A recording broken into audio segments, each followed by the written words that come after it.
নমস্কার বন্ধুরা, আমি সুতপা চলে এসেছি আমার ছাদ বাগানে। দেখো আজকে কি দেখাতে এসেছি। এই দেখো, এটা একটা বস্তার মধ্যে আমি সবজির খোসা দিয়ে মোটামুটি ভরে ফেলেছি। আর এর মধ্যে আছে একটা বেগুন গাছ। দেখো কি পরিমাণে বেগুন হয়েছে, দেখেছো? কিন্তু আমার তো সহ্য হয় না একটা জায়গায় একটু বেশি পরিমাণে না হওয়া অবধি। কত বেগুন হয়েছে।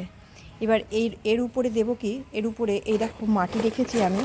অল্প করে মাটি ছেটাচ্ছি, মাটি অল্প করে দেব। অল্প করে মাটি দিয়ে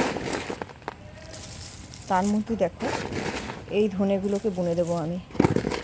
বুনে দিয়ে আমি কিছুদিন আগে এই যে এটার মধ্যে কয়েকটা গাছ ছিল, সব কটা গাছ আমি এইমাত্র এই যে তুলে নিলাম। এইমাত্র তুলে নিলাম। ওদিকে আরেকটাতে আমি লাগিয়েছি, যেটা তোমাদের আমি দেখাচ্ছি, দাঁড়াও। যে কদিন আগে বীজ বুনেছিলাম, 5-7 দিন আগে। বেশ ছোটো ছোটো বীজ ফুঁড়ে ফুঁড়ে বেরিয়ে গেছে। এবার এর মধ্যে এই যে ধনেগুলো রেখেছি, এই ধনেগুলো আমি ছিটিয়ে দেবো। 5-7 দিন বাদেই পুরো জলটা ভালো করে দেবো।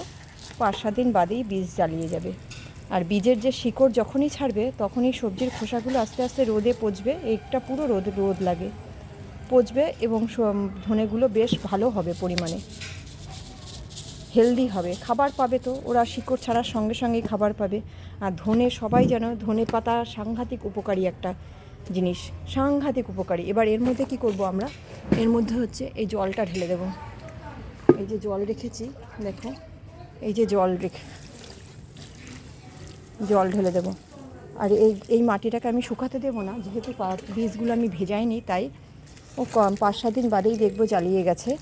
ধনেপাতা সাংঘাতিক উপকারী জিনিস, উপকারী সুগন্ধি হিসেবে পরিচিত এবং অ্যান্টি অক্সিডেন্ট সমৃদ্ধ ভেষজ। যেটা স্বাস্থ্যের উপকারিতা, এটা সাংঘাতিক।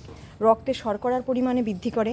তারপরে ধরো তোমাদের হজম শক্তি বাড়াতে সাহায্য করে, সংক্রমণের বিরুদ্ধে লড়াই করতে সাহায্য করে। ধনেপাতা খুব উপকারী। এই যে এই টবের মধ্যে বেগুন গাছে দেখো ফুল একদম আমার আসছেই, কতগুলো বেগুন হয়ে রয়েছে। এই দেখো 5-7 দিন হবে, আমি ঠিক বলে উঠতে পারবো না, তার বেশি হবে না। জ্বালিয়ে গেছে একদম।